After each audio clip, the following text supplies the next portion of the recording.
Geoffroy Boulard, bonjour, vous êtes le maire du 17e arrondissement, vice-président de la métropole du Grand Paris, candidat LR aux législatives dans la 4e circonscription de Paris. Bonjour. Bonjour. Soyez le bienvenu. Alors, la déflagration de la dissolution continue d'occuper les esprits, en ne laissant que 3 semaines de campagne avant le premier tour des législatives anticipées. Emmanuel Macron a contraint les partis politiques à se réorganiser en un temps record. Beaucoup de tensions, d'inconnus, de nouvelles alliances. Quelle est votre lecture de cette situation inédite ? Écoutez, la dissolution a été perçue comme un choc. Le climat politique, il est déjà très tendu. La dissolution décidée par le président de la République a exacerbé ces tensions et les divisions, notamment très profondes entre les Français. On se demande comment le président de la République a pris cette décision. Il y a des effets en cascade, notamment pour cette décision. C'est d'abord, ce qu'on voit, c'est une reconstitution de Ligue dissoute à gauche et l'alignement, entre guillemets, des planètes de l'extrême droite, rapidement rejointes par Éric Ciotti, avec seulement 60 élus républicains. Et même chez Renaissance, puisqu'ils vont y laisser des plumes, ils n'étaient pas prêts et aujourd'hui, ils n'affichent plus leur soutien au président de la République. Alors on observe une montée des extrêmes et puis des choses qui ne sont jamais arrivées. De nombreux sportifs français sont sortis de leur habituelle neutralité politique pour appeler à voter contre les extrêmes, contre l'extrême droite. Thierry Henry notamment appelé à aller voter pour faire barrage de ces extrêmes. Kylian Mbappé est sorti de son silence. C'est le risque majeur, l'arrivée au pouvoir possible d'extrémistes, notamment LFI, l'extrême gauche et l'extrême droite. Oui, bon, on a face à Renaissance, on a le choix entre la peste ou le choléra. D'un côté, le Front populaire, ou le mariage entre la carpe et le lapin. On sait que ce sont des formations politiques qui se sont écharpées pendant plusieurs mois. Et pour les européennes, pour dès le lendemain se partager les postes et assurer leur siège à l'Assemblée nationale. De l'autre, on a le Rassemblement national, rejoint très furtivement par Reconquête.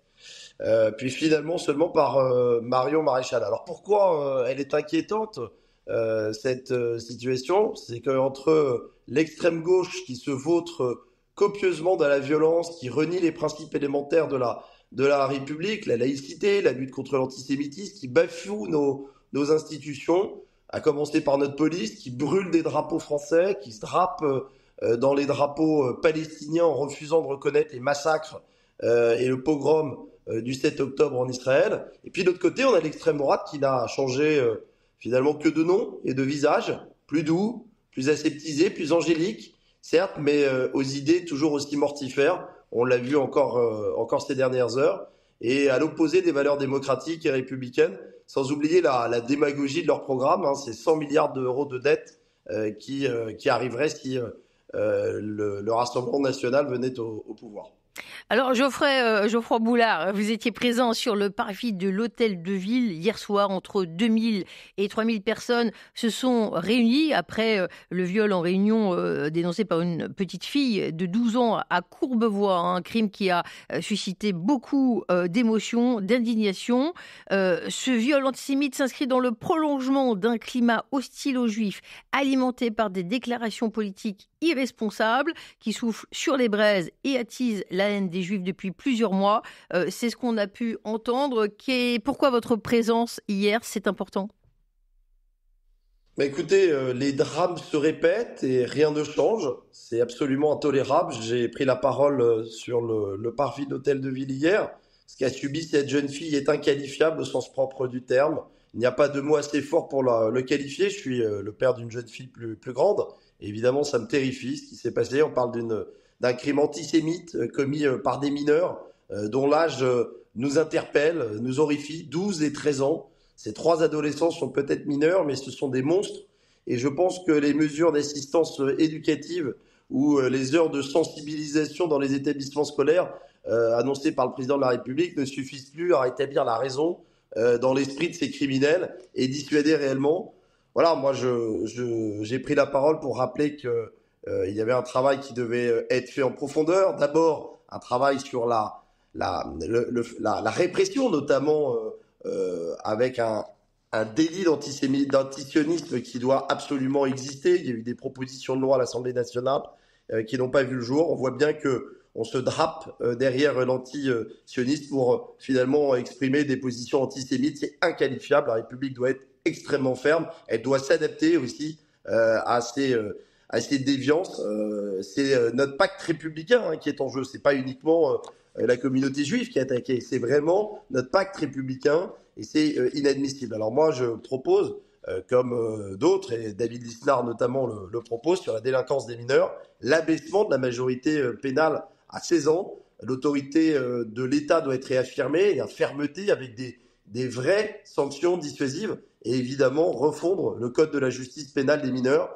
Voilà, moi je peux pas laisser les pompiers pyromanes, l'extrême gauche, M. Mélenchon qui attise l'antisémitisme en alimentant cette haine qui infuse, mais dès le plus jeune âge, et qui ne la condamne jamais. C'est inacceptable, la République doit être ferme, implacable, et on manque de fermeté en France. Résultat, on a des élus, et maintenant on a des enfants, des jeunes qui tiennent des propos tout à fait graves, graves pour notre cohésion nationale. Oui, beaucoup d'émotions hier soir à cette initiative lancée par le collectif Nous Vivrons et beaucoup de dignité. Alors vous êtes également, Geoffroy Boulard, candidat LR aux législatives. Quel est votre programme ?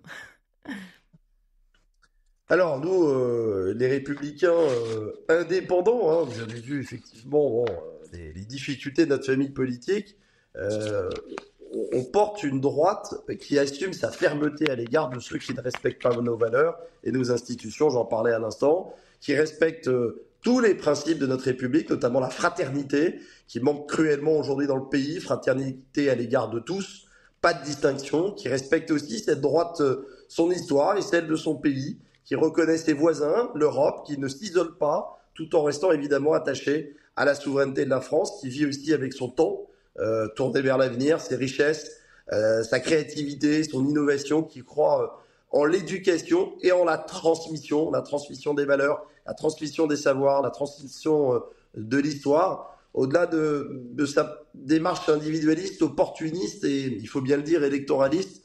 Éric Ciotti a quelque peu trahi notre héritage. Général de Gaulle, Jacques Chirac, Nicolas Sarkozy. Moi, je dis aujourd'hui que notre droite, c'est une droite sans compromission. En quelques mots, quel avenir de la droite républicaine ? Il y a beaucoup d'acteurs qui brouillent les pistes, qui arguent de ce mot de républicain. C'est quoi l'avenir de LR aujourd'hui ? Écoutez, moi je fais partie d'une génération qui a une expérience locale et qui aujourd'hui estime qu'on ne peut pas être redevable de tout ce qui n'a pas été fait quand nous étions au pouvoir. Et donc on a, nous, envie de changer le pays, envie d'améliorer le quotidien des Français avec un ancrage local, je l'ai dit, un contact de proximité régulier avec les habitants, avec une politique locale qui a été menée. Et aujourd'hui, cette droite républicaine, elle est ancrée dans les territoires français. Elle doit maintenant être portée à l'Assemblée nationale. On a besoin de retrouver à l'Assemblée nationale des députés qui sont vraiment à l'écoute de leurs concitoyens, de leurs administrés dans les circonscriptions et qu'on revoit sur le marché tous les week-ends. Le député qu'on a connu il y a 30 ans, aujourd'hui il a disparu. On a un show permanent à l'Assemblée nationale avec des propos violents, la violence politique. Moi, c'est pas ma tasse de thé. Les parlementaires, ils sont là pour légiférer, ils sont là pour contrôler l'action du gouvernement et faire en sorte que les Français aillent mieux. Et c'est vraiment l'objectif et le sens de ma candidature. Merci Geoffroy Boulard d'avoir été avec nous ce matin. Je le rappelle, vous êtes maire du 17e, candidat LR aux législatives. Très bonne campagne à vous.